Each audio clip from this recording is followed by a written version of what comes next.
आई।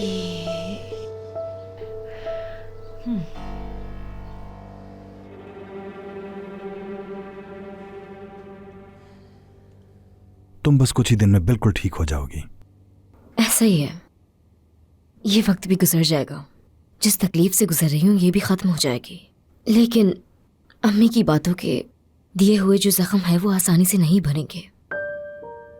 देखो नसरीन, अम्मी का गुस्सा भी जल्द खत्म हो जाएगा और तुम देखना कुछ ही दिन में तुम दोनों घुल मिल के रहोगे।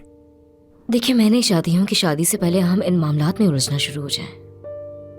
मैं अपनी शादी को लेकर बहुत खुश हूँ। मेरी बहुत सारी ख्वाहिशात हैं। मुझे बहुत सी तब्दीलियां करनी है घर में, इसे सजाना है, लेकिन मैं कुछ कर ही नहीं पा रही हूँ।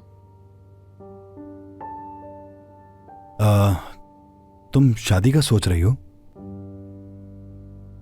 यानी जब से आपने कहा है उस वक्त से मैं तो बस यही सोच रही हूँ और तो कुछ सोच भी नहीं रही। देखो, सादिया की तरफ से अभी कोई फैसला नहीं आया है।